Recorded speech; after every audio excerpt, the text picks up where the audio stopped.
it's safe to say that in the case of creating an impressive achievement and trophy list, it's not just a matter of think it, do it. It's more a matter of think of an idea, find out it doesn't work with the game code, tweak it, find out that still isn't possible, tweak it some more. There's a lot of compromise and a lot of toing and froing.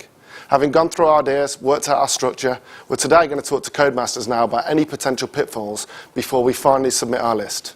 Before we speak to the design team though, understanding how an achievement and trophy is put into the game is key in our journey, and that's where we'll start this episode. First off, we've kind of had this achievement system in place for quite a long time. It's kind of been around for all the previous projects, and that's kind of in charge of the lower level side of things, which is platform agnostic, and it means that putting in new achievements is a fairly straightforward task from my side of things now. So in terms of actually getting a new achievement in, there's various steps which we kind of go through. First off is we try and get everything as data driven as possible, so designers can tweak values without us having to change any code, and we do this via this database which we have over here.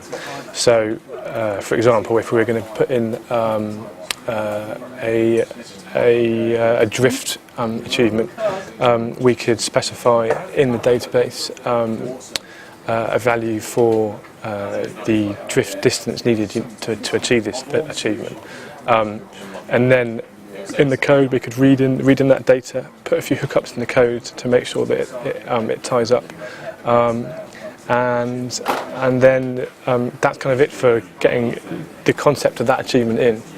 And the difficult bit really is the logic for when you need to trigger the achievement. That's when it can be as simple as a single tag or a whole load of logic, which could take quite a while. So, for example, this is if we were doing a drift achievement, we could use the drift system which we've already got in place. So you can see here on the screen just some debug text coming up for when we're drifting. So basically, when you get over a certain speed at a certain angle, the drift monitor is detecting that and saying, "Right, you're in a drift right now." And so we can sort of use this system to have an achievement to say get a certain drift for a certain distance. So if I just put like a break in the code here, we can.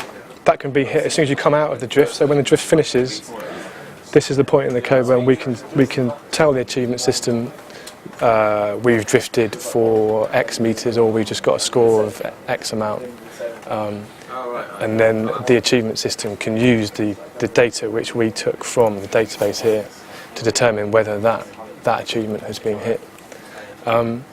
And then that's kind of it. That then goes on to trigger all the sort of lower level stuff for each platform. So for 360, for example, the code would be talking to the lower level 360 libraries, and then hopefully popping up the blade to say, you've achieved the drift achievement. And then that's kind of the flow from up to that point. From outside the code, what we need to do is things like get the strings in. So for all the different languages, you need your English, German, French, and whatever. We've got our own localization tool, which we would then export into the game.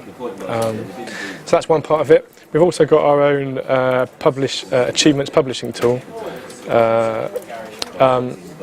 which imports all the strings from the localization tool and exports to each individual platform. So then that will be read in by the game, and hopefully it should all work.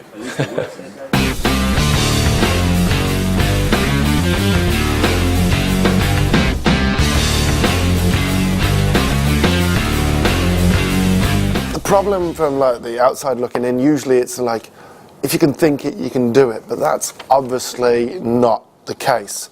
I mean, to what extent is there any wiggle room to put cool stuff in for the achievements? there's always wiggle room, and it's a balancing act more than anything. You know, we have to trade off the work that we do on achievements versus the work we do on all the rest of the game, and clearly we want the achievements to be really cool, we want them to be really interesting, and actually, you know, from my point of view, it's all about something which helps draw the player through the experience and makes them feel rewarded. So yeah, we will wiggle as much as we can, but ultimately, you know, there's a cut-off or there's reasons why we just can't do things. How easy is it to manipulate the code to work, to get achievements working like that? Very much depends on what the achievements are. I mean, a lot of them will just drop into place fairly easily because we're hooking into systems that exist within the game itself already. So if you've got that, it's not too difficult just to drop something and says, well, I need to understand, has this happened in the game? Yes, it has. I use that to trigger an achievement. Others may be a lot more difficult. You know, if it's something which we just don't have the core infrastructure or technology built in, then there's potentially a fair amount of effort that we'd need to put in to make that happen. And it's that trade-off again now. Is it worth putting in all that effort for maybe just one achievement, maybe something that's worth 10 Gs? And very often you make the call and say, well, you know what, we should find something else which is equally cool, but it isn't quite the same amount of effort. So when is an achievement or trophy too labour intensive?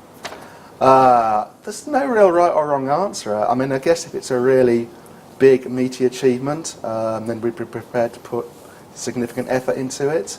But you bear in mind, you know, we're putting 30, 40, 50 achievements into a game, and you have to be able to support them all and balance them all. So, again, no real fixed time where we'd say no, but it's how it fits within the achievements themselves and actually everything else that we need to do. How do you work out that cost versus reward factor? I mean, is there any kind of science to it? I mean, does it depend on the development schedule, where you are, and whether there's enough time to kind of venture out and do other stuff, or is that time then spent on other bits, and like something else in the game kind of thing? So we obviously have a clear schedule of work that we know we need to do to deliver the game, but we build contingency in as well that lets us have, you know, these little bits of wiggle, these times where we can experiment a little bit, or say, wouldn't it be really nice if we could do X, Y, Z? So we'll use that if there's something really cool that comes up in terms of achievements. We'll say it's worth us investing this time for something which is really going to give us massive a benefit within the game for an achievement or a trophy. So yeah, we have that possibility, but again, it's that balance. We've got an entire game to make, and the achievements and the trophies just form one part of that experience. So how much emphasis is put on testing in terms of achievements and whether they work and how they unlock? Achievements often run in concert with the career. So achievements often get done with the main part of our testing, the one thing that lasts all the way through the product, and that's the careers.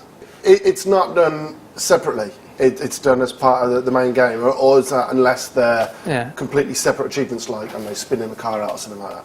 Achievements are kind of twofold. There is one side where it just happens as we test a product through its life cycle. We also test the achievements as they go in, as they're implemented, as they're fixed. There is also a separate side where we do have testers specifically do achievement testing. So a bit of one, a bit of other, bit of both, a mix in. So do you get involved? I mean, there's a couple of achievements we've got in it that are basically time-based. So you have to do so well in this certain mode. I mean, how do you balance those kind of things? How do you find out the optimal time? This is an area that's quite user-based. So there's a lot of personal opinions. It's more down to. Mention Neil the Wheel. He's our guy that does. I was hoping you'd mention Neil the Wheel. He's somebody that he's a what I like to call in QA. We have a long line of drivinators. Every generation there must be one that is considered the optimum at what they do. We have them now. Neil's just one of those. He's transitioned into the studio, and now he's the guy that sets those times. So yeah, we get those times, and we have a variance which we try and mix up the testers. At the start of the product, hopefully we have more people, that we have our seasoned veterans, those that are great at the title, and any of our racing titles, and then we hopefully have new starters that are not so good at race games. We don't always want a team of all pure racers. We want a good spectrum of the general populace, and we don't want everything accessible to everybody, or on the other end only accessible to a few people. So again, like the whether achievement is entertaining enough, it goes back and forth until there is a medium, and all parties are happy that the populace will be happy with them. So if you class his time as the best time, and you wanted to set a competitive time on a circuit, I mean, how would you base that? I mean, in terms of testing, would you just keep trying to do it, and then after an hour you would say that was a good time, or I don't know, how would you get to a challenging time, but not an easy time? Do you know what I mean? What we would try to do is, obviously we have the time set by Neil, or anybody in that job title that are doing the times. Then we get hold of them. Then we just get the spectrum of our different type of racers, and they have a set amount of time. We don't want to spend too much time, like a day or so. It depends how many tracks there are, for how much time it can be done in.